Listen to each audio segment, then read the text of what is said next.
But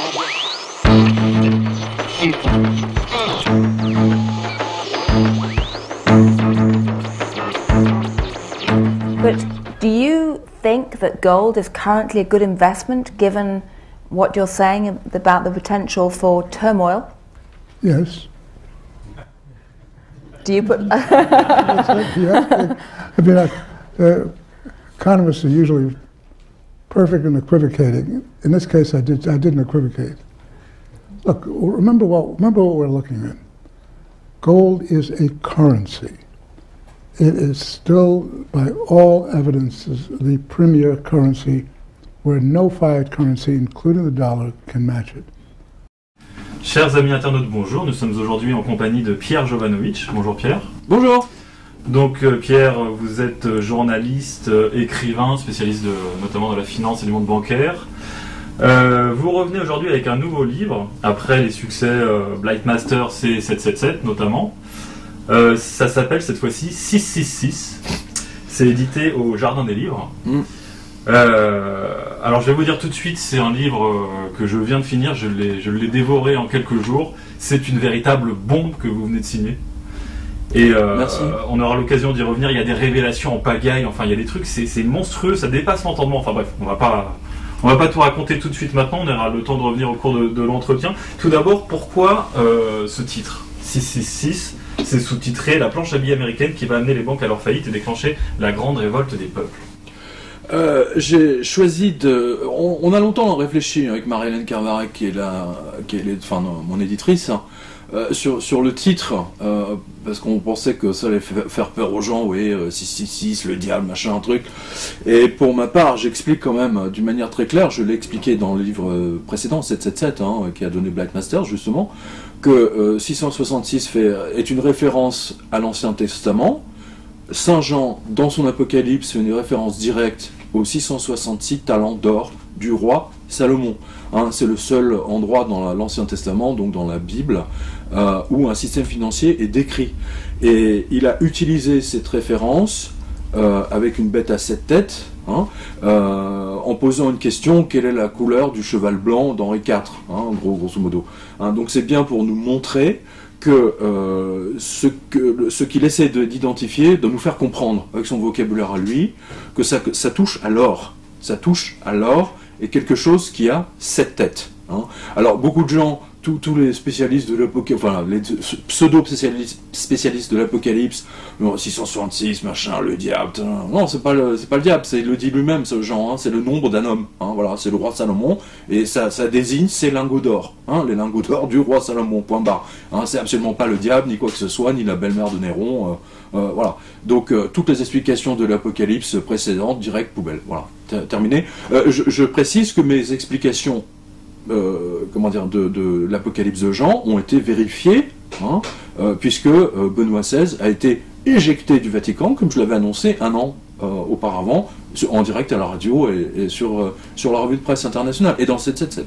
D'accord, donc ça veut dire que pour vous, ce qui se passe en ce moment a été écrit il y a déjà plusieurs milliers d'années dans l'Apocalypse de Jean. Absolument. C'est-à-dire que c'est quelque chose à laquelle vous en êtes absolument persuadé, convaincu. C'est pas juste pour vendre du papier. Non mais attendez. C'est pas pour faire un gros titre, c'est vraiment quelque chose. J'ai dit dans 777, je dis voilà, je suis fou, mais que tous ceux qui m'aiment voient si ma formule tient. D'accord ? Ma formule tient. Benoît XVI a été éjecté du Vatican, je le précise quand même. Je l'ai donné un an, jour pour jour. Un an, jour pour jour, sachant que la décision était prise la veille. Et donc j'avais donné jour pour jour. Voilà. Donc ça veut dire que ma formule est la bonne. Ma formule de décryptage de l'Apocalypse de Jean. Ce que Jean a vu, ce que l'ange a montré à Jean, c'est quelque chose de factuel, du futur 2000 ans avant. Voilà. Alors ça peut paraître dingue, je sais très bien, mais je peux vous dire que le jour où Benoît XVI a démissionné, ma boîte mail a explosé.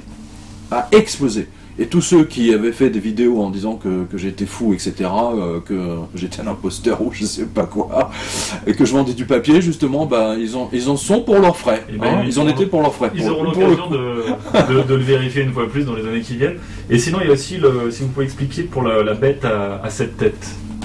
La bête à 7 têtes, en fait, c'est l'un de mes lecteurs de mon livre précédent, donc 777, qui a attiré mon attention là-dessus, qui a dit, mais en fait, le dollar est une bête à 7 têtes. Hein. Il n'y a que, si vous regardez bien le dollar, les billets de 1, 2, 3, pardon, 5, 10, 20, 50 et 100, donc il y a 7 billets et il y a 7 têtes.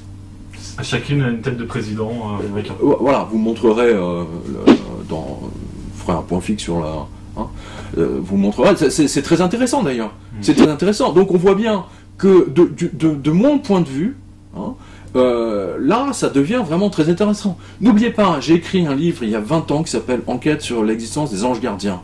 Dans le livre de l'Apocalypse de Jean, vous avez des anges et des archanges à toutes les pages. Et tout le livre est basé sur 777. Hein, 7, 7, 77, 777, etc. Hein, voilà, je l'ai bien expliqué dans mon livre 777, justement.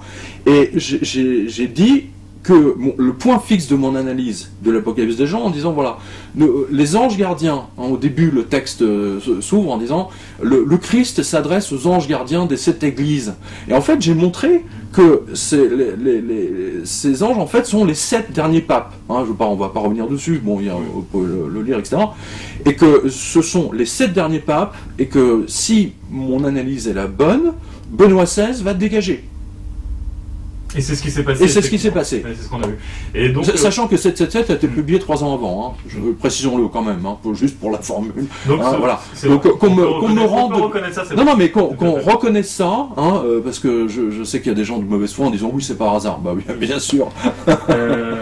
Donc selon vous, la bête à 7 têtes aujourd'hui a pris la forme en fait du dollar et de la planche à billets américaine. Exactement. On peut dire ça comme ça. Le diable, hein, ce que les gens prennent pour le diable 666, etc., en fait, ce sont les États-Unis, et plus précisément la Fed, qui émet de la monnaie de singe.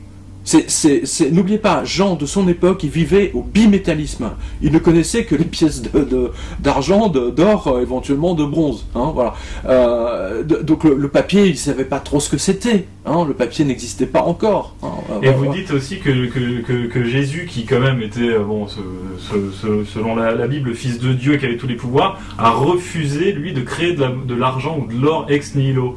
Et vous reprenez un peu, c'est un passage de la Bible justement où il dit... Attention, ne confondez pas la Bible, hein, Bible c'est... parlons Ancien Testament et Nouveau Testament, c'est très important parce que les gens mélangent. En l'occurrence, c'est les évangiles. Où il demande... Le Nouveau Testament, voilà, absolument, Matthieu. Et il demande à un de ses disciples justement d'aller récupérer Non mais c'est un passage très important, voilà, n'oubliez pas. Pierre et Christ arrivent à un péage. Hein, c'est les cotax des trucs de l'époque, hein, et Pierre n'a pas les pièces d'argent pour payer cette taxe, hein, je résume, hein, voilà. Et donc il va voir le Christ, et le Christ, avant même que Pierre lui pose une question, il lui demande qui crois-tu à qui fait-on payer les taxes, hein, voilà. Et donc il lui dit, comme il n'a pas l'argent, il dit à Pierre, va sur la plage, hein, jette ton hameçon, hein, et dans le premier poisson que tu vas attraper, dans sa bouche, il y aura une pièce d'argent avec laquelle tu vas payer les taxes qu'on doit. Voilà. Alors, moi j'ai fait une analyse inverse, hein, c'est-à-dire que le Christ est connu pour sa planche à billets en poisson. Hein, bah oui, c'est une planche à billets de poisson, hein, puisqu'il a pris un poisson et il l'a répliqué à 4000 ou 5000 exemplaires. Hein. Il a fait la même chose avec le pain, hein, voilà, pour nourrir les pauvres. Mais jamais, au grand jamais, il n'a pris un caillou par terre, hein, et qu'il a transformé en pièce d'or. Il aurait pu le faire. Là on nage en plein surnaturel, mais c'est très important ça. Donc selon vous, il a refusé de faire ça. Mais bien sûr.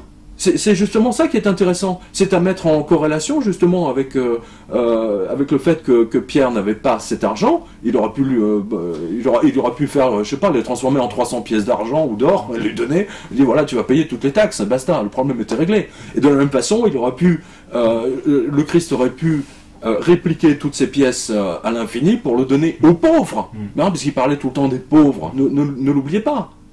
C'est vachement important, ça. Et pour vous, ça symbolise en fait le refus, quelque part, de la planche à billets habillée par le Christ. Bien sûr, évidemment. C'était un avertissement, selon vous. Il n'y a pas que ça. Il y a pas que ça. C'est non seulement un avertissement, c'est-à-dire qu'en fait, il ne pouvait pas, il refusait, si vous voulez, de faire de la fausse monnaie. Hein, et il refusait de mettre comment dire, parce qu'il est dans ce monde matériel, il a refusé de créer de l'or. Hein, c'est quand même très important. Sinon, à ce moment-là, tout le monde, il serait devenu une banque ambulante. Et là, le pays entier serait venu à sa rencontre pour qu'il puisse distribuer de l'or et de l'argent à tout le monde. Mais c'est très important comme passage, ça. Et c'est ce passage-là qui m'a permis justement comment dire, d'aller beaucoup plus loin. Le livre 666 s'ouvre justement avec Saint-Pierre. Tout à fait. Hein, c'est important. N'oubliez pas, Saint-Pierre est bimétallique. Hein, vous allez sur la place Saint-Pierre, justement à Rome. Que voyez-vous? Vous voyez la statue de Pierre avec 2 clés. Hein, une en or, une en argent. Très important. Donc c'était tout un symbole, effectivement. Absolument. Donc c'est le contraire de ce que fait la Fed aujourd'hui. Donc on va parler d'un peu de Wall Street. À l'époque, en fait, vous nous rappelez que ce sont des Hollandais qui se sont installés là-bas, et que ça s'appelait New Amsterdam d'ailleurs. Oui. Et que, en réalité, Wall Street est construite aujourd'hui sur ce qui était un ancien marché aux esclaves. Bah, en fait, dans 777, il y a ce passage toujours dans Jean où il explique que la bête argent, donc le diable s'est installé sur une plage, hein, et qu'il a fait venir, une bête, hein, une bête à 7 têtes. Hein. Je résume, hein, pour ceux que ça intéresse. Voilà. Dans 777, j'avais pas vu. J'ai dit tiens, c'est marrant, ça pourrait être la plage de Saint-Tropez. Et en fait, en travaillant sur le livre 666, parce que le passage, Jean est très précis, il montre bien qu'on est mis en esclavage, et qu'il y a un rapport à l'esclavage. Et ce que j'ai découvert, mais tout à fait par hasard, justement, c'est en travaillant sur le mur des vallons, pourquoi dit-on Wall Street, hein, le Wall Street, hein, voilà.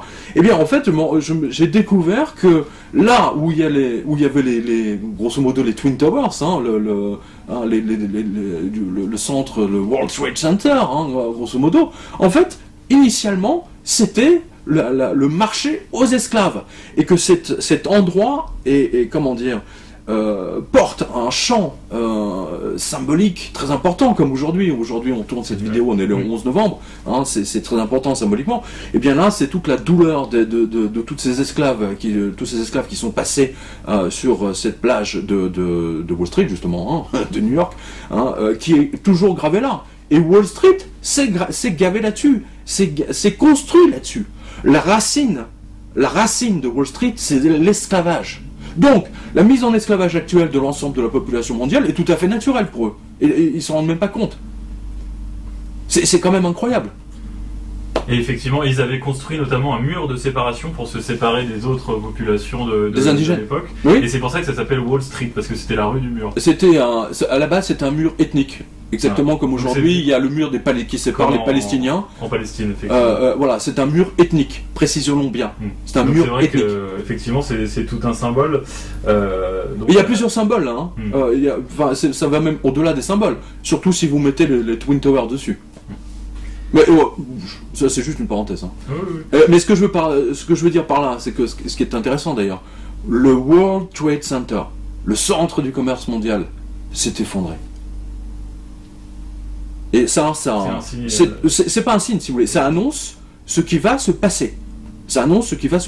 C'est ce que je montre dans le livre. Hein. Et donc, c'est à cet endroit-là qu'a été créée ensuite la Fed, donc en 1913. Une fois que New York était redevenue anglaise, que ça s'appelait New York et plus New Amsterdam. New York est devenue américaine surtout. Américaine, pardon. Et en 1913, en fait, la Fed décrète que la convertibilité du dollar va s'arrêter à 40%. Alors qu'avant, c'était 100%. Bien sûr. Donc vous nous dites, finalement, c'est un tour de passe-passe. Et comme ça, sur un vote, on a volé 60% de l'or des Américains. Bien sûr. La Fed, la banque, la Federal Reserve, ce qui est marrant d'ailleurs, ce qu'elle porte dans son nom, hein, la réserve. Hein, c'est quoi une réserve? C'est la réserve des stocks, hein, dans une entreprise, c'est la réserve. Hein. Voilà, c'est marrant. Et donc la Federal Reserve, à la base, c'était la réserve d'or. C'est ça que ça. Quand vous dites la Federal Reserve Bank, c'est en fait l'or qu'elle est supposée contenir. Et en fait, il n'y a pas de. La première chose qu'ils ont faite, en fait, c'est virer la convertibilité 100% en or. C'est absolument extraordinaire. C'est déjà un premier vol du peuple américain.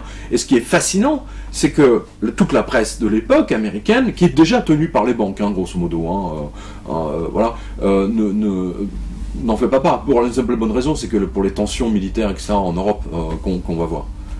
Et ensuite, ça a été encore abaissé, donc, mais beaucoup plus tard, là, en 1942, à 25,5%. Oui.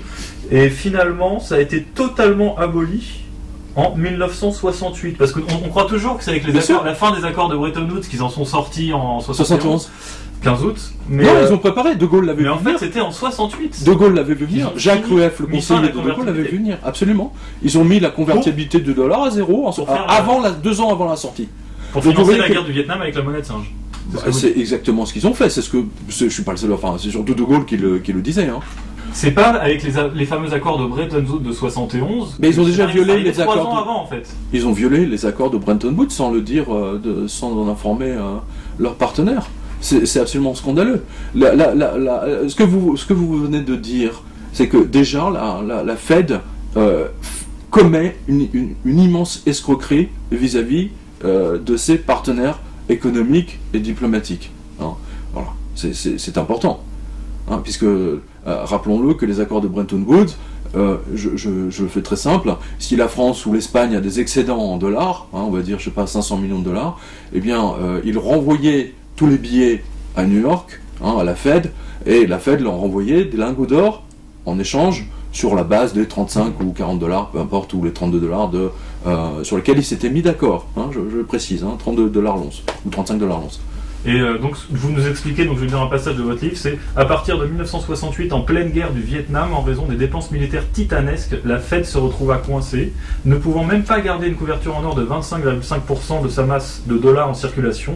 Elle décida purement et simplement de supprimer son obligation de couvrir la valeur de sa masse de dollars papier émise par des lingots d'or. Donc c'est unilatéral, on consulte personne. C'est fuck you. Ça s'appelle le Gold Reserve Requirement. Ça s'appelle.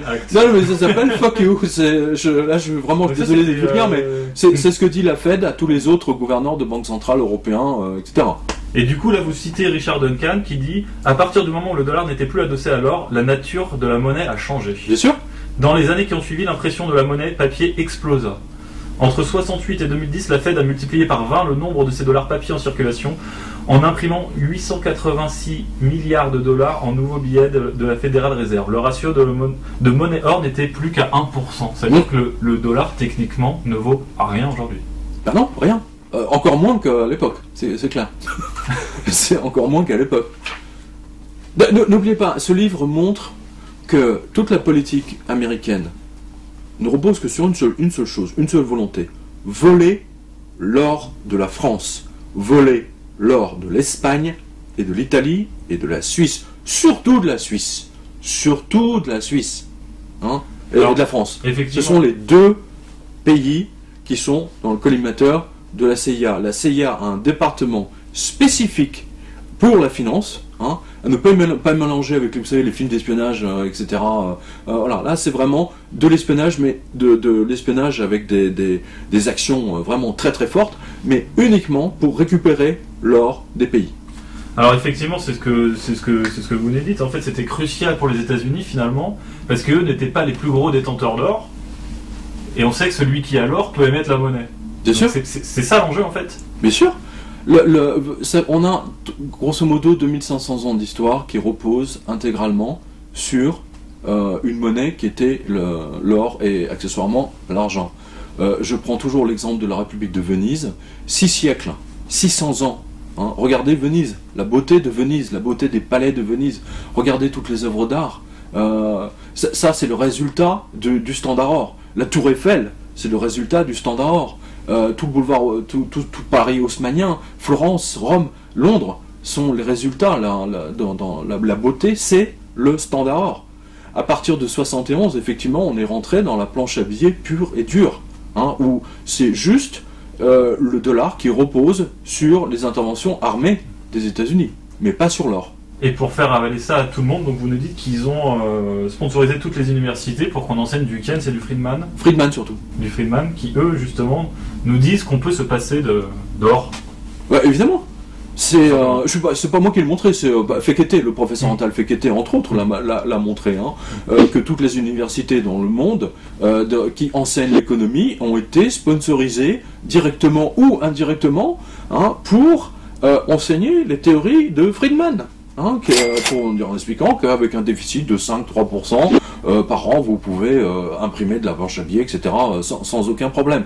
Je trouve ça absolument merveilleux. Moi, je tiens quand même à rappeler qu'en France, on nous parle tout le temps des 30 glorieuses. Qu'est-ce qui se passe quand vous dites glorieuse? Dans glorieuse, il y a or, glore, hein, glorieuse. Les 30 glorieuses, c'est mort. Hein, c'est la période des Bretton Woods.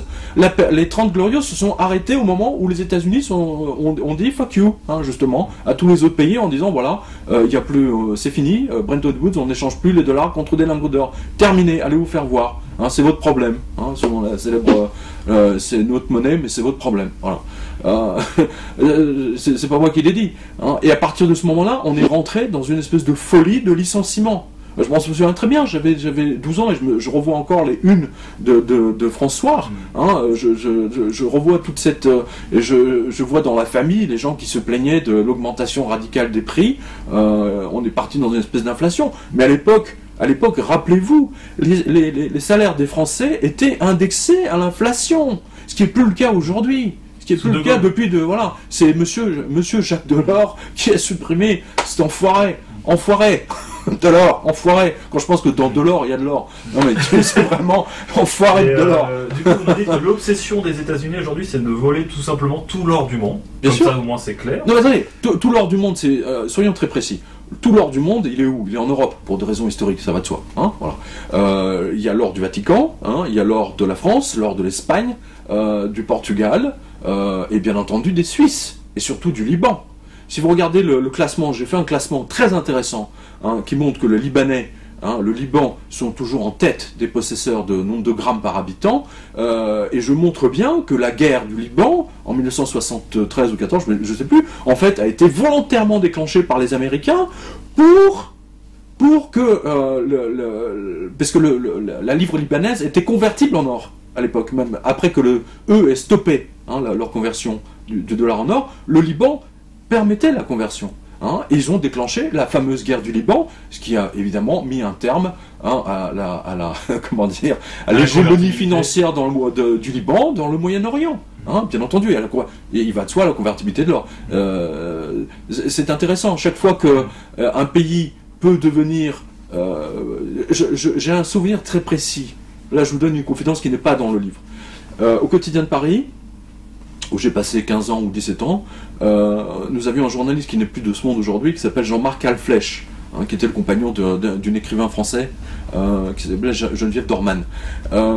Jean-Marc Alflèche est un spécialiste de l'Afrique du Sud. Jean-Marc Alflèche a régulièrement publié des articles montrant que la CIA manipulait totalement l'Afrique du Sud, et en particulier se battait pour que les Blancs gardent leur pouvoir, hein, en Afrique du Sud, parce que ça leur permettait de contrôler l'or et empêcher l'Afrique du Sud d'avoir une monnaie stable, et en conséquence de quoi, d'empêcher les gens de placer leur argent en Afrique du Sud, où ça aurait pu être convertible, hein, parce que les mines d'or en Afrique du Sud, c'est quand même bien connu. Alors effectivement, oui, il y a plusieurs techniques qui sont utilisées par les États-Unis. Il y a tout simplement les guerres de pillage direct, comme vous avez évoqué par exemple le Liban, mais on pourrait citer aussi le Chili. Le Chili. La première chose qui s'est passée quand Allende est tombé, les mecs, ils ont foncé directement, ils ont foncé à la Banque Centrale du Chili, allez, tout l'or a disparu. Et qui a été mis, justement, c'est pas moi qui le montre, justement, c'est Naomi Klein, hein, c'est Naomi Klein, elle le montre très bien dans la stratégie du choc. Qui a été placé là-bas immédiatement? C'est Friedman, cette ordure, cet enfoiré, hein, qui a testé au Chili, sur les Chiliens, et ensuite, bien entendu, sur les Argentins, hein, sa théorie bidon, hein, qui permet de travailler avec un dollar qui ne repose sur rien. Hein. La faillite de l'Argentine de 2001, ne l'oubliez jamais. Hein, la faillite de l'Argentine 2001, dont on n'a absolument pas parlé en France. Absolument pas. Hein, je revois encore les journaux TF1, France 2, etc. Rien. Nada. Hein, c'est exactement ce qui nous attend. Hein. Pourquoi? Parce que déjà à l'époque, le peso argentin était payé, enfin c'est le terme financier, pardonnez-moi, adossé au dollar. Hein. Et bien entendu, ça ne pouvait pas continuer. Et donc les Américains ont volé toutes les richesses des Argentins, et quand ils n'avaient plus rien à voler, ils se sont barrés, et 2 jours plus tard, les Argentins ont appris que toutes les banques étaient fermées et les distributeurs fermés. Voilà. Et pendant un mois, les Argentins étaient au troc, hein, et les Argentines se prostituaient, hein, comme les Viennoises, hein, du temps de Weimar, se prostituaient pour avoir quelques œufs, un poulet, des steaks. Attends, paradoxe en Argentine quand même, réputée pour sa viande, non ? Tout à fait. Voilà. C'est ça qui nous attend, à cause des Américains. C'est ce que dit Jean. Revenons toujours à Jean et à l'ange de Jean, c'est très important. Mais plus proche de nous, il y a aussi, vous prenez par exemple le cas ukrainien, et ça c'est vrai que personne n'en a parlé. Vous dites, c'est un commando armé, sans étiquette, en gros il n'y avait pas de nom de pays dessus, ils sont arrivés, ils ont débarqué, ils ont dépouillé la banque centrale, oui. et ils se sont barrés en avion. Quoi. Absolument, ils ont emporté l'or de l'Ukraine. Ils ont dépouillé l'or de l'Ukraine, comme ça. Mais personne n'en a parlé, pour le bien coup. Sûr.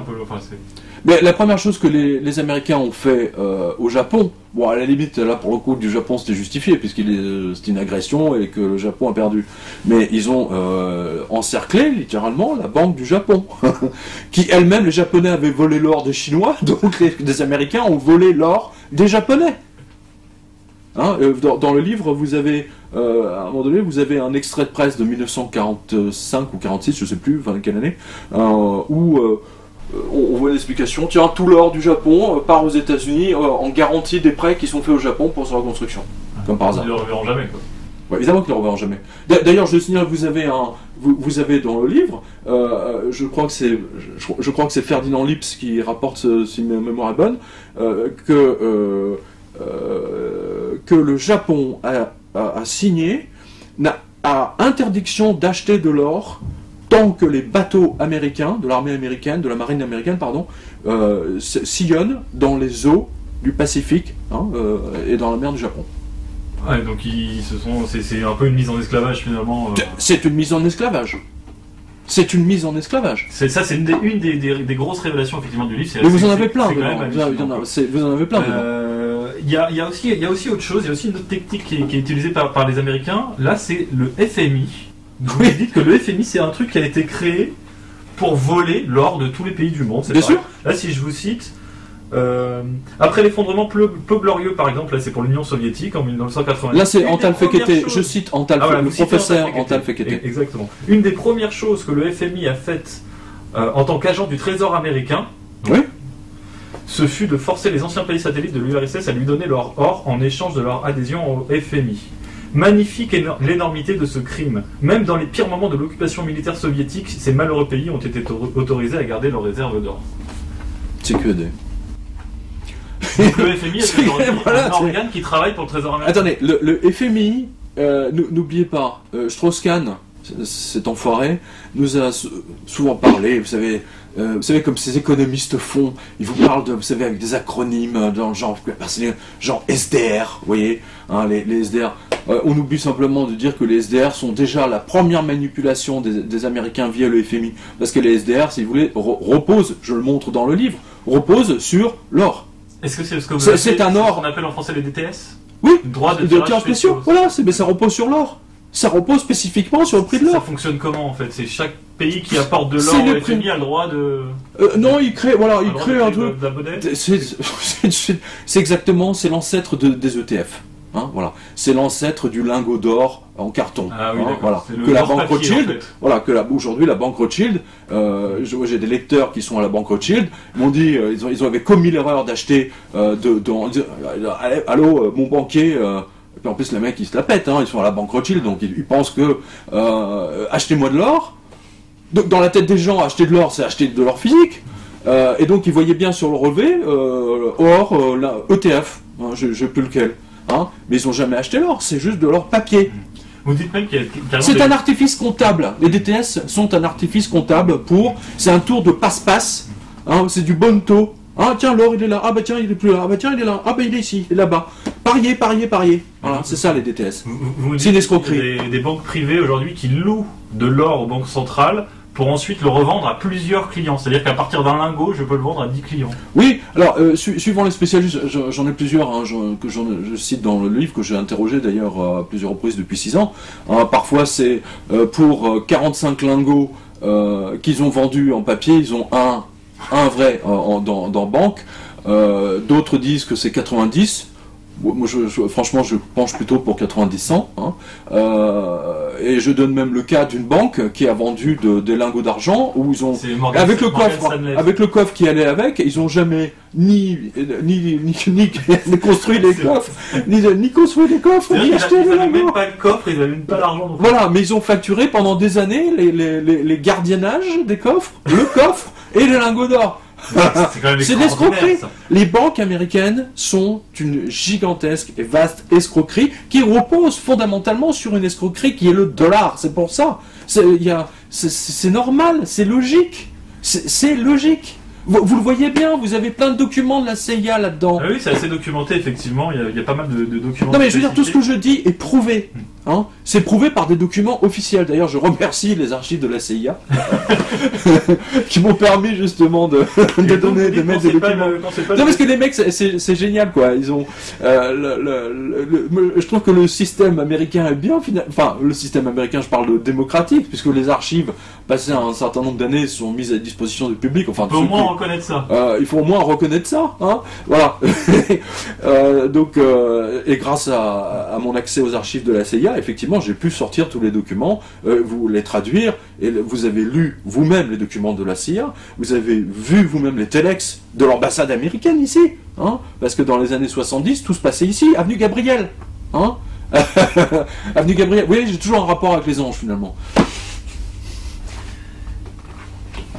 Donc, quand c'est pas le FMI qui s'y colle, vous dites c'est carrément des pressions qui sont exercées directement via les ambassades, etc., sur tous les pays. Et en fait, attendez, sur Wikileaks, on a bien vu, si vous voulez, que la NSA, la CIA, hein, ils ont mis que ce qu'ils espionnent le plus, c'est pas nos installations militaires, en sous-sol, sous les Invalides, etc. Pas du tout. Ce qu'ils espionnent le plus, ce sont les fonctionnaires du ministère des Finances à Bercy, ce sont nos députés européens qui doivent justement voter sur des textes très précis financiers qui sont votés à Bruxelles pour le compte des Américains, évidemment. Hein, voilà. On a vu d'innombrables cas, je me souviens en particulier d'une affaire, je m'en souviens très bien parce que j'étais en voyage, j'étais à Kourou, pour le lancement de fusées, et Madame Brigitte Fontaine, qui à l'époque était présidente de la Commission européenne, elle était présidente de Bruxelles, hein, c'était la grande patronne, avait été invitée dans ce voyage de presse par l'aérospatiale,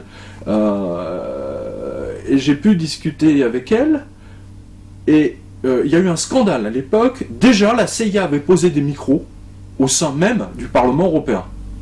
Et Brigitte Fontaine avait botté en touche lorsque des députés lui avaient posé des questions. Est-ce que vous allez protester officiellement, etc. Et elle a botté en touche, elle n'a même pas répondu, elle a dit question suivante. Hein, je l'ai vu. C'est un silence qui en dit long. Ouais, vous savez, attendez, vous croyez que c'est le seul? Vous croyez que Hollande a protesté quand on a vu que notre ambassade notre ambassade à Washington, Obama, il était que notre salle des chiffres était entièrement buggée par la NSA et la CIA? Il a protesté, non? Hein, quand on a appris que le téléphone personnel portable de Madame Angela Merkel était sous surveillance, les Allemands ont protesté. Hein, vous croyez que la France a protesté? Non. Monsieur Hollande, comme un caniche, on lui a donné un voyage d'État. Hein, donc il est parti en voyage d'État aux États-Unis. Son ego a été caressé dans le bon sens. On lui a massé les couilles. Hein, voilà. Et du coup, il n'y avait pas eu une seule plainte de la part de la France sur les actes d'espionnage des Américains, alors que les espions français sont fous de rage. C'est vrai, mais ils doivent se la fermer. Et je peux vous dire que... J'en cite un d'ailleurs. Hein, vous avez un... Tout à fait, vous citez une source anonyme. Forcément, mais bien sûr, on peut pas. Il n'y a pas de nom. De la DGSE. Effectivement, Hollande, bon, on voit qu'il est complètement soumis. Mais on pourrait parler aussi de l'ancien président Sarkozy, parce que lui, il a quand même vendu 600 tonnes de la Banque de France. Bah, tiens. 600 tonnes d'or. Je vous invite à lire, hein, mais ce qui est intéressant, si vous voulez, c'est qu'il a vendu ça alors qu'il est un mois avant, ou 2 mois, je sais plus, enfin je donne le... Alors, il a été reçu, alors qu'il était ministre du budget, il a été reçu à Washington comme s'il était le président de la France. Il a obtenu un rendez-vous en l'espace de 30 secondes, ce qui s'est jamais vu, même les journalistes français qui l'ont accompagné n'en revenaient pas, et comme par hasard, 1 mois ou 2 mois plus tard, il vendait 600 tonnes de l'or de la France. Pour acheter des bons du Trésor américain.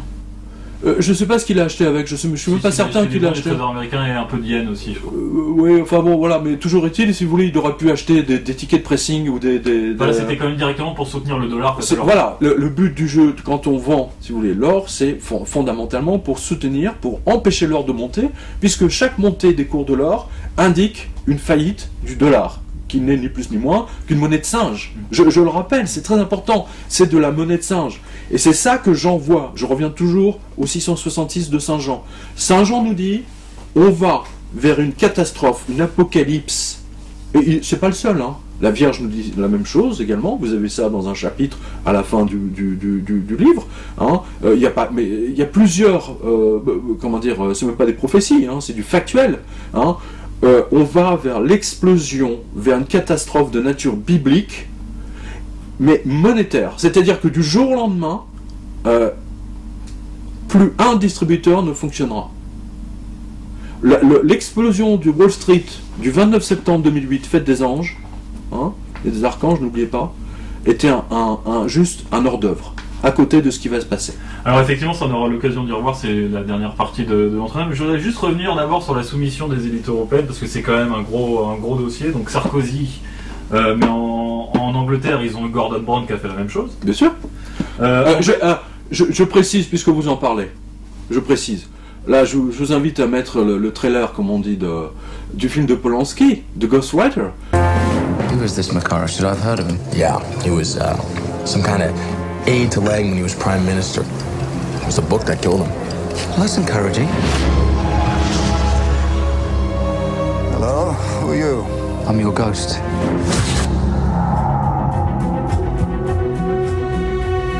Ready to start? Absolutely. Losing Mike was a blow, of course. But it's not just that. You're not planning on taking that manuscript out of here, are you? Because you do realize how serious this is getting, don't you? C'est quoi le Ghostwriter? C'est une adaptation d'un roman anglais, enfin d'un roman bien informé, qui dit que Gordon Brown est un agent de la CIA, hein, parce que le film repose sur le fait que le Premier ministre anglais est un agent de la CIA. Et en fait, il ne travaille pas pour les Anglais, mais pour les intérêts américains. Et qu'a fait Gordon Brown? Il a vendu, comme Sarkozy, il a vendu l'or. Non mais c'est extraordinaire. C'est tout. Quand vous, dans ce livre, vous pouvez tout recouper. Hein, vous l'avez dit vous-même. Ce livre est une bombe. Effectivement, parce que pour la première fois, je montre à quel point la seule politique qui est derrière tout ça des Américains, c'est de s'emparer de l'or de la France, place des Victoires. Et moi je dis simplement aux Américains, attention, place des Victoires, il y a Notre-Dame des Victoires. Ça va être un peu difficile. Ça va être compliqué pour la bête à 7 têtes. Ça va être compliqué pour la bête à 7 têtes. Et en Belgique, il s'est passé la même chose parce qu'ils ont vendu tout leur or entre 1989 et 1999. La corruption de l'élite belge me fascine, mais elle est historique, malheureusement. En Suisse, alors là en Suisse quand même, on pourrait dire en ce moment même, il y a une association qui exige, j'en parle dans le livre, qui exige le retour de l'or des Suisses qui est entreposé, je ne sais plus, c'est à Londres ou à New York, peu importe. Et bien entendu, leur compte PayPal a été supprimé, suspendu. Hein, voilà. Il y a 4-5 jours. C'est une action de représailles. Allez sur, à vos spectateurs, allez sur quotidien.com, vous avez tous les liens, hein, ça date d'il y a une semaine. Vous avez vraiment tous les liens dans la revue de presse. Ils ont suspendu, PayPal a suspendu sans aucune explication exactement quand PayPal a fait la même chose avec Wikileaks. Et n'oubliez jamais ça. On se rappelle aussi. On voit que c'est vraiment le fait de demander le rapatriement de l'or des Suisses. Ça pose un gros problème aux Américains. Et pourtant, ils ont quand même bossé pour soutenir le dollar depuis 2001. Ils ont vendu 1550 tonnes d'or, quasiment 50%. Ils ont été forcés à vendre. Si vous voulez, mon sentiment, si vous voulez, c'est qu'ils tiennent un certain nombre de députés, pas que suisses d'ailleurs, hein, belges, français. Vous savez que la NSA enregistre partout où vous allez sur internet, etc. Donc tous les députés, hein, qui sont mariés, gentils, etc., mais qui vont dans des clubs sadomaso ou dans, hein, voilà, qui vont avec des mômes, etc. Tout ça, ils les tiennent par les, hein, voilà. Et c'est comme ça que, progressivement, ils ont explosé le secret bancaire suisse. Hein. N'oubliez pas, j'ai commencé la revue de presse en février 2008, donc bien avant l'explosion de Wall Street, en disant que Wall Street allait exploser. Je précise quand même. Hein. Donc j'avais bien vu le truc arriver. Hein. Donc ne vous étonnez pas que tous ces députés votent des lois. D'ailleurs, je montre dans un chapitre Charles Guerre, qui est un grand spécialiste de l'or français, hein, a répertorié toutes les lois pour empêcher les Français d'acheter de l'or. Incroyable. Depuis 2008, on a eu un paquet. Incroyable. En fait, c'est surtout depuis 2008. Depuis 2008. Pourquoi pas avant? Pourquoi pas en 2004 ou... La 80% des lois ont été votées après 2008. Et même surtout à partir de 2010. C'est là où vraiment c'est devenu très très critique pour les Américains. C'est que aujourd'hui, les présidents français depuis Sarkozy sont des agents américains. Quasiment. Pour moi, de toute façon, Sarkozy s'est jamais caché d'être atlantiste. C'est un young leader de la French American Foundation, comme François Hollande aussi d'ailleurs. Ouais, mais enfin ils sont soumis. Voilà, ils sont soumis. Le seul président, on a eu deux présidents qui ont quand même résisté aux Américains. De Gaulle a tout vu. C'est le seul homme politique qui a tout vu. Hein. Il a même dit à propos de l'or. Hein. Pompidou, d'une certaine manière, avant qu'il tombe malade. Giscard a été, je considère Giscard d'Estaing, un traître à la France, exactement comme Sarkozy. Hein. Parce que c'est lui qui a imposé la loi du 3 janvier. Et vous avez même une déclaration de Nixon, vous l'avez dans le livre, il a signé un accord avec Giscard en disant, formidable, j'ai signé le plus grand accord au profit des États-Unis. Nixon s'en vante. Nixon s'en vante. Comment il a entubé Giscard.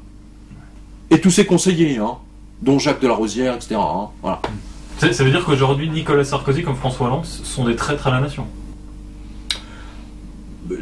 Attendez, ne mélangeons pas.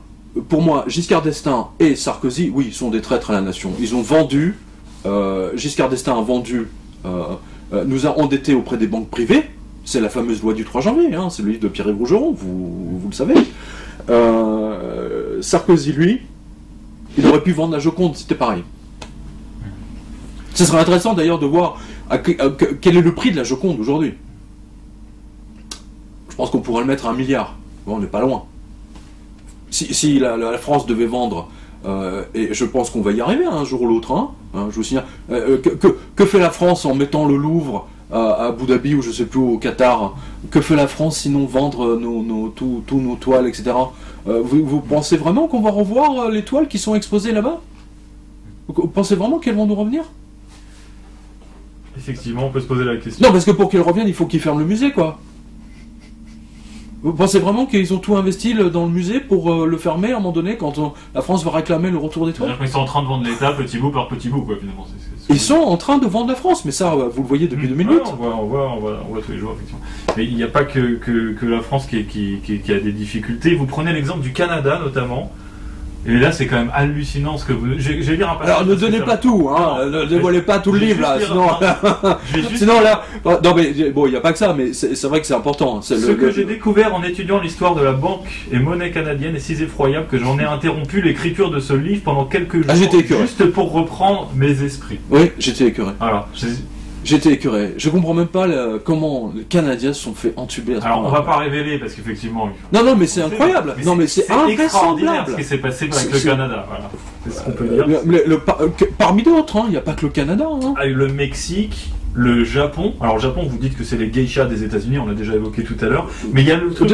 C'est le prostitué, le Japon. Attendez, la Banque du Japon, on l'a vu récemment, on l'a vu cette semaine, enfin la semaine dernière, pardon. La Fed a arrêté sa planche à billets. Hein? Elle a arrêté sa planche à billets. Qu'est-ce qui s'est passé le lendemain? Tout d'un coup, la Banque du Japon se met à faire ça, je ne sais plus combien, 30e, 40e planche à billets. Depuis, là où il y a du yen, il n'y a pas de plaisir, c'est bien connu. Hein, voilà. Non, mais c'est les Japonais, le coût de la vie a augmenté de 40%. Eux aussi, ils sont dans un Weimar en ce moment, les Japonais. Personne n'en parle, c'est extraordinaire. Moi, j'ai des lecteurs de la revue de presse qui sont au Japon, ils me racontent les hausses des prix, etc. Mais c'est du délire total. C'est du délire. C'est du délire. Quand ce n'est pas les États-Unis, c'est la Banque du Japon. Et quand ce n'est pas la Banque du Japon, c'est la Banque d'Angleterre. Et dernier ressort, quand c'est pas la banque d'Angleterre, alors il y en a deux qui agissent derrière les rideaux, la Banque d'Israël et la Banque d'Australie, la Banque centrale d'Australie. Et la BCS y est mise un peu récemment aussi à faire des QE. Là, ça date d'il y a quelques jours, effectivement, le gouverneur de la Banque centrale d'Allemagne a donné son feu vert pour que la Banque centrale européenne fasse de la planche à billets, donc ils vont tous s'y mettre. Ça va être génial, ça va être un Weimar planétaire. Ça va être un Weimar planétaire. Non mais attendez, précisons bien quelque chose, hein, parce que ça je l'avais chroniqué dans la revue de presse. J'ai dit, à un moment donné, il y a 2 ans, je ne sais plus, tiens, le gouverneur de la Banque centrale d'Israël a démissionné tout à coup. C'est-à-dire, le mec, il est bien dans son poste, puis tout d'un coup, tiens, j'enlève ma veste, je le pose, ça y est, le mec, je me casse, je prends ma retraite. Puis là, quand même, c'est bizarre. Hein, c'est vraiment bizarre, je trouvais ça bizarre. Bon. Et j'ai surveillé tout ça sur Wall Street, Financial Times, etc. Oh 6 mois plus tard, ou 1 an plus tard, quelle surprise! Monsieur, l'ancien, je crois que c'est Fisher, Monsieur Fisher est nommé numéro 2 de la Fed américaine. C'est merveilleux. J'aime beaucoup cette collusion Banque centrale d'Israël et Fédérale Réserve. C'est pas Bernanke aussi qui vient de la Banque centrale israélienne? Je ne sais pas, non, là c'est Fisher qui vient de là. Lui était gouverneur de la Banque centrale d'Israël. Hein, donc il est numéro 2 derrière Madame Yellen, qui était à Paris la semaine dernière. Et c'est le numéro 2. Monsieur, non mais expliquez-moi comment non mais surtout comment les Américains qui sont tellement imbus du fait d'être américains nomment tout à coup enfin je sais pas, bon moi ça prouve bien que c'est une arnaque planétaire, mais bien sûr, de la même façon que l'un ancien de Goldman Sachs a été nommé au Canada, a été nommé gouverneur de la Banque centrale d'Angleterre. C'est du jamais vu, c'est la première fois dans l'histoire que ce n'est pas un Anglais qui est nommé à la tête de la Banque centrale, de la Old Lady. On pourrait dire que la BCE aussi, c'est un ancien de... Ah, c'est un ancien de Goldman Sachs. Non, mais on sait que Goldman Sachs a pris le pouvoir. Et il n'y avait qu'une seule personne qui empêchait la Goldman Sachs de prendre le total pouvoir, c'était Brett Masters, qui était JP Morgan. Ouais. Et je vous avais... je l'ai dit un an à l'avance qu'ils allaient la dégommer, que Goldman Sachs est en train de tout faire pour la dégommer. Et d'ailleurs, ils lui ont racheté son bébé. Voilà, c'est Mercuria, vous retrouverez ça il y a 1 an à peu près. Je l'avais chroniqué longtemps à l'avance. Vous remarquez que j'avais quand même annoncé pas mal de choses en avance. Il faut le reconnaître. Alors, il y a d'autres pays ensuite, vous parlez du Mexique, etc. Mais il y a un truc sur lequel je voudrais m'arrêter, c'est quand même... Mais moi, ce qui m'importe, si vous voulez, c'est la France. Parce que, n'oubliez pas, ce que vous voyez là-dedans, cette politique, elle est en œuvre en ce moment même. Avenue Gabriel, là, il y a toute l'ambassade des États-Unis. Ils ont une filiale, la CIA a une filiale, avenue Charles de Gaulle, à Neuilly, pour pas la nommer. dans un cabinet d'audit américain, bien sûr, où il y a beaucoup de gens de la CIA qui sont là-bas. Hello, hello CIA guys. Donc, leur but, c'est de s'emparer de l'or de la France. C'est pour ça que le 2e chapitre de mon livre, justement, ouvre sur Angela Merkel, le poisson-chat. Bon, vous ne vous rappelez pas, mais c'est très important de comprendre ça. Et on comprend bien, surtout à la fin du livre, on voit bien leur magouille, on voit bien comment Obama s'est lamentablement planté, on voit bien les escroqueries, comment la Fed a essayé d'escroquer tous les autres gouverneurs des banques centrales en leur refilant des lingots qui n'étaient même pas à 24 carats. Mais c'est du délire. Mais c'est invraisemblable. On est dans le petit truandage de quartier, quoi. C'est ça que... Enfin, même les lingots qui donnent sont pas en or. Mais c'est un truandage à l'échelle planétaire. Pour empêcher... Est-ce que vous réalisez que tous les pays du monde, la grande majorité des pays, je pense notamment aux pays africains, ils ont tous des mines, ce sont des pays qui pourraient avoir une monnaie saine, une économie saine. Aujourd'hui, si on était encore sur un standard or, évidemment, les Américains sont en train de voler toute l'Afrique. Il n'y a pas que la France qui sont en train de voler, ils sont en train de voler le monde entier, en particulier les pays du tiers-monde. N'oubliez pas George Bush, l'ancien président, le père. Rappelez-vous, il était en poste, il était chef de station de la CIA en Afrique. Il avait même adopté l'enfant je crois que c'est Mobutu. Hein, Mobutu a été le seul président africain à être reçu à la Maison Blanche. C'est pas innocent. Le père Bush, en tant que chef de station de la CIA, a fait un travail absolument remarquable en Afrique. Hein. C'est lui qui il a été le premier à empêcher Foccart et tout son réseau africain d'agir impunément dans toute l'Afrique. Et aujourd'hui, d'ailleurs, vous avez vu que la CIA est en train de se faire éjecter de l'Afrique par les Chinois. Hein. C'est intéressant. Effectivement. Mais je voulais revenir quand même sur le cas de l'Allemagne, parce que là, c'est quand même... Ça va très très très loin, ce que vous nous révélez. Il y a un document dont... Ah non, mais garde-le pour le livre, celui-là. Alors on garde pour le livre, voilà. Achetez le livre, vous verrez, parce que ça... Non, attendez, mec, j'ai bossé pendant 3 ans. Hein. Ouais, on va pas te révéler. J'ai bossé comme un malade pendant 3 ans pour ce livre, alors vous n'êtes pas tout balancé. C'est un truc complètement hallucinant. Voilà, on va dire ça comme ça. Non, mais vous voyez bien, vous avez vu à travers ces documents, parce que c'est pas le seul qu'il y a dans lui, vous avez vu que c'est une mise en esclavage et que ça correspond exactement à ce que Saint Jean a dit dans son texte de l'Apocalypse. Alors, là aussi, n'oubliez pas, c'est un ange qui a montré à Jean tout ça, hein, en compagnie du Christ, c'est très important. Hein. Je suis le seul en France à faire une relation entre spiritualité et finance. Hein. Et d'ailleurs, vous avez vu qu'il y a beaucoup de chapitres qui eux-mêmes annoncent le futur d'une manière absolument extraordinaire. Hein. Les musiciens, je pense notamment à quelque chose qui est extraordinaire, qui est le Money de Pink Floyd sort en 72 ou 73, au moment même où on passe en mode planche à billets, où les années fric arrivent, quoi. Hein. C'est Money, c'était le tube planétaire. Hein. Voilà. Puis il y avait aussi Billion Dollar Babies d'Alice Cooper, qui pour moi est beaucoup plus important que Money d'ailleurs. Oui, et puis vous faites aussi allusion après au 666 de Iron Maiden, ça m'a rappelé des souvenirs. Bah, c'est là, je veux dire, le livre est saupoudré effectivement de chansons, bien sûr, parce que les musiciens sont inspirés, hein, qu'ils soient inspirés par le bien ou par le mal, peu importe, ils sont inspirés. Hein, et on voit bien d'ailleurs beaucoup dans les textes sont prophétiques. Hein. Et vous faites encore d'autres révélations, vous dites notamment que ce qui s'est passé à Chypre, c'est-à-dire quand on a saisi une partie de l'épargne des Chypriotes, une grande partie, c'est quelque chose que demain ils vont ça se passera en France, bien sûr, à toute l'Europe. Mais bien sûr. Mais qu'est-ce que vous croyez? Pourquoi vous croyez qu'ils ont fait ça à Chypre? D'abord parce qu'ils ont testé, hein, la réaction du peuple. Moi j'y étais à Chypre, hein. J'étais un des rares journalistes français, hein, à y être. Hein. Non mais ils ont pas réagi, hein. J'ai vu une petite manif, ils étaient une cinquantaine avec des drapeaux, hein, je les ai suivis.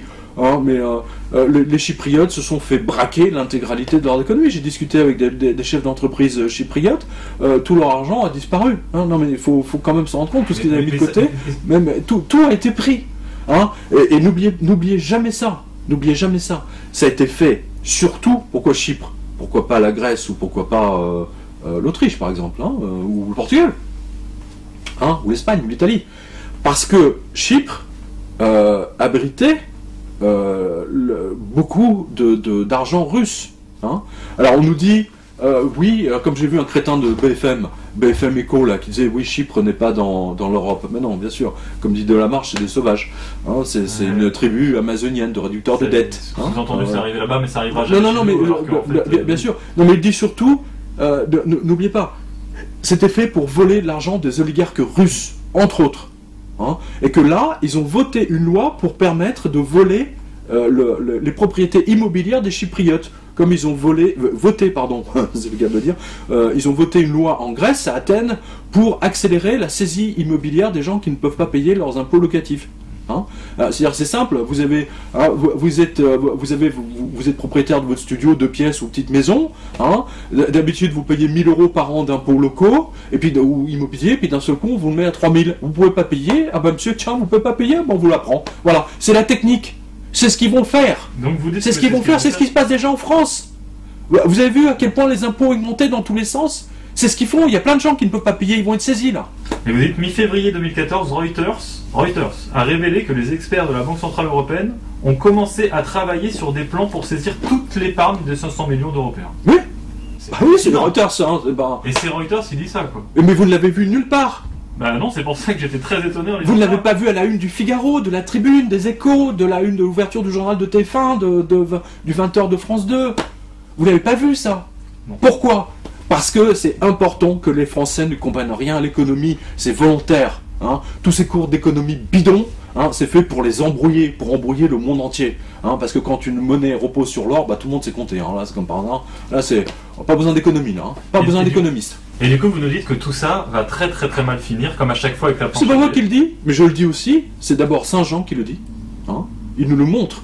N'oubliez pas, si mon analyse en disant que Benoît XVI va être éjecté du Vatican, c'est avéré exact, ce que je vous dis là va se passer également.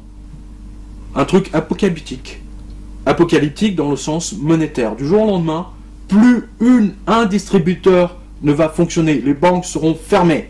Votre monnaie ne vaudra rien. Votre argent ne vaudra rien. Seul, et comme en 1940, exactement quand les Allemands sont arrivés, hein, parce qu'à l'époque aussi, la presse expliquait aux Français la valeureuse armée française, les Allemands vont se fracasser sur la ligne Maginot, etc. Et du jour au lendemain, les mecs, ils ont contourné, tu vois, ils ont pas pensé à ça, ils ont contourné. Du jour au lendemain, en l'espace d'une heure, plus personne n'a accepté les billets de banque de la Banque de France. Plus personne. Tous ceux qui ont fui Paris n'ont pu fuir principalement qu'avec des pièces d'or et des pièces d'argent. Ne l'oubliez jamais. Et il se passera la même chose. Même chose à l'échelle planétaire. Vous nous dites par exemple aux États-Unis, le peuple américain en révolte mettra le feu à la Federal Reserve comme il jettera les banquiers de la Goldman Sachs, JP Morgan, Citicorp, etc. par les fenêtres de leurs gratte-ciel. Leurs cadavres, les cadavres des innocents comme ceux des banquiers, des financiers, des politiques, des gérants d'épiceries, de supermarchés joncheront les rues de New York, de Boston, de Chicago, de Los Angeles, de Seattle, de San Francisco et seront mélangés à ceux des innocents. Le tri entre les bonnes graines et les mauvaises sera effectué plus tard. Absolument. N'oubliez pas, ce sont les anges. Hein, là, je vous renvoie au Nouveau Testament. Hein, le tri entre le bon grain et l'ivraie. Ouais.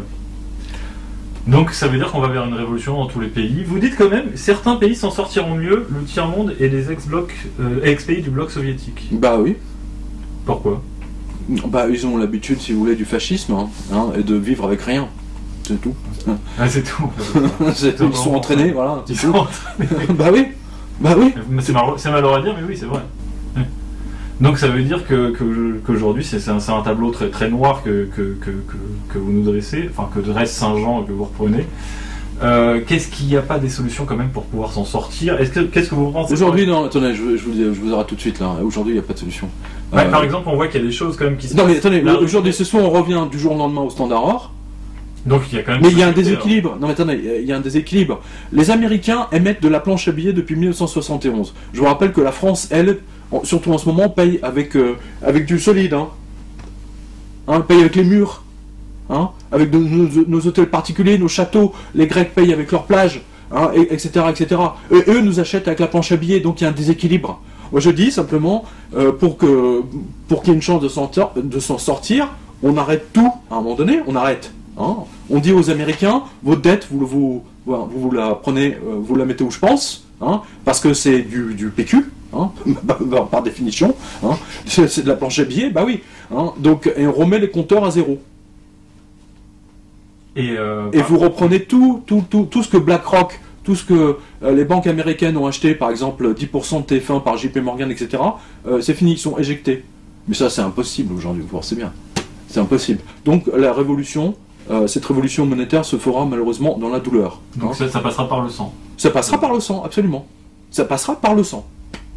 Il y a quand même des pays qui essayent d'agir en ce moment. On voit quand même que la Chine, par exemple, et la Russie se rapprochent. Il y a un nouveau marché de l'or qui est créé, je crois, à Shanghai ou quelque chose comme ça. Attendez, ce que vous venez de dire, ça va dans mon sens en fait. Je vous rappelle. Ça va accélérer la chute du dollar. Attendez, bah évidemment, c'est ce qu'ils sont en train de faire. Mais le Canada, hier, a signé un accord d'échange yuan les Canadiennes. Mais ça veut dire que certains pays vont pouvoir s'en sortir justement en remettant l'or au milieu du jeu, comme non. D'abord, il faut une remise à zéro. C'est impossible. Aujourd'hui, le dollar américain est la monnaie de référence absolue. Je vous le rappelle. Vous ne pouvez pas contourner ça. Voilà. Donc ça passera forcément par un effondrement. On espère qu'on va quand même pouvoir... Mais c'est un effondrement, vous le vivez déjà, cet effondrement. Vous le vivez déjà, le problème c'est que vous le vivez au ralenti. hein, et que les gens, enfin, vous voyez bien toutes les hausses d'augmenter toutes ces impôts, les mecs ils veulent même taxer les petites annonces du Bon Coin sous prétexte que ça relève 323 millions en TVA à l'État français. Donc ils veulent taxer les petites annonces, ils en sont arrivés là, les députés français, ces ordures, hein, qui sont censés défendre les Français. Hein, et tout ce qu'ils savent faire, c'est inventer des nouvelles taxes. Voyez où on en est aujourd'hui. Et qu'est-ce qu'on fait alors? Ah ben, là c'est simple, on attend l'effondrement. On peut pas rester à attendre les bras croisés. Il n'y a pas quelque chose qu'on puisse faire. Alors si les internautes par exemple nous écoutent. Ouais, excusez-moi, les internautes on les a vus en Chypre, on les a vus en Grèce. Hein. Les internautes ils sont bien gentils, mais vous savez ils sont derrière leur écran. Hein. Voilà. Et le problème c'est ça, ils sont derrière leur écran, mais quand il s'agit de descendre dans la rue, bon il n'y a pas grand monde. Hein. Voilà. C'est la réalité. Hein. Donc on pourrait malheureusement pas finir cet entretien sur une note d'espoir alors. Ah non mais franchement alors là vous rêvez. Il n'y a aucune chance. Mais non, mais il n'y a aucune chance. Ce qui est écrit se réalisera. Point. C'est le message absolu de Jean. Hein. N'oubliez pas, Benoît XVI, je te vomirai de ma bouche. C'est ce qu'il dit. Hein. C'est ce qu'il y a dans le texte de Jean. Benoît XVI a été vomi, et tout ça va se terminer dans le sang. Voilà. Point barre. Donc, je dis aux gens, préparez-vous. Hein, préparez-vous, ayez des pièces d'or, des pièces d'argent, etc. Hein, c'est pas, n'achetez pas de l'or pour spéculer, hein, c'est pas ça. Hein, achetez de l'or comme monnaie de survie, exactement comme les Français en 1940 ont pu quitter Paris, justement parce qu'ils avaient des pièces d'or et des pièces d'argent. Voilà, c'est très important. Hein, il n'y a pas que regardez les Ukrainiens qui ont pu venir. À un moment donné, leur monnaie ne valait plus rien. C'est toujours l'or et l'argent qui reviennent. Hein.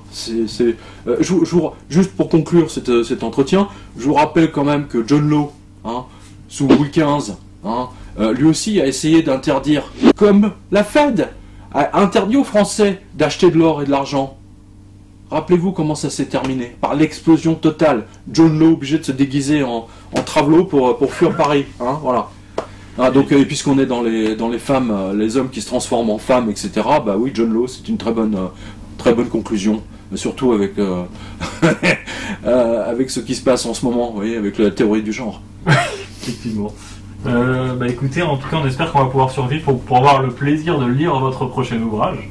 D'ici là, on vous souhaite bon courage et en vous remerciant, à très bientôt, alors Pierre Jovanovic. Alors, merci à vous et je donne rendez-vous à tous vos spectateurs, parce que je commence un tour de France de librairie, parce que beaucoup de vos spectateurs également, à vous et d'autres, de la revue de presse et de la radio, m'ont demandé de venir dans leur ville, donc je commence un tour de France à Brest, là, samedi, et ensuite, je vous donnerai toutes les dates. Voilà, donc j'aurai plaisir de les retrouver dans les librairies pour la signature de la dédicace du 666, qui contrairement à ce que ce n'est pas un chiffre porte-malheur, au contraire ça désigne des lingots d'or, donc je dirais même que c'est plutôt un chiffre porte-bonheur. Très bien, merci beaucoup pour cet entretien. Merci à vous.